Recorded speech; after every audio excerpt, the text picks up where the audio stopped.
शिंदखेडा तालुक्यातील मालपूर येथील पशुवैद्यकीय सेवांना आता बळकटी मिळण्याची चिन्हे दिसत आहेत।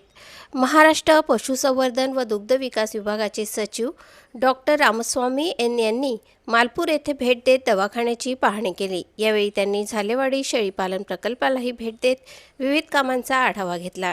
डॉक्टर शीतलकुमार मुकणे यांनी सचिवांचे स्वागत केले। तसेच इतर पशुवैद्यकीय अधिकारी आणि कर्मचारी मोठ्या संख्येने यावेळी उपस्थित होते। या भेटीदरम्यान स्थानिक प्रश्नांवरही चर्चा करण्यात आली।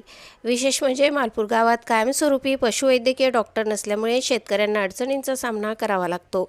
याकडे पत्रकार प्रभाकर आडगाळे यांनी सचिवांचे लक्ष वेधले। यावर सचिवांनी सकारात्मक प्रतिसाद देत लवकरच कायमस्वरूपी डॉक्टर उपलब्ध करून देण्याचे आश्वासन दिले। जुलै किंवा ऑगस्ट महिन्यापर्यंत ही समस्या मार्गी लागेल असे त्यांनी स्पष्ट केले। यामुळे परिसरातील शेतकरी आणि पशुपालकांना मोठा दिलासा मिळण्याची शक्यता आहे। दरम्यान शेतकऱ्यांच्या दुधाला योग्य दर मिळावा यासाठीही शासन पातळीवर प्रयत्न सुरू असल्याचे सचिवांनी सांगितले।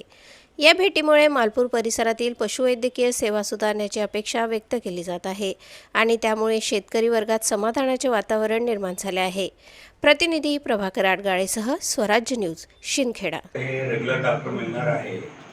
आपण पूर्ण राज्यासाठी 28,000 LDOच्या भरतीच्या आपण ॲडव्हर्टाइजमेंट काढलेला आहे। आता अर्ज पण आलेला आहे। MPSC आता लवकरच परीक्षा घेणार आहे।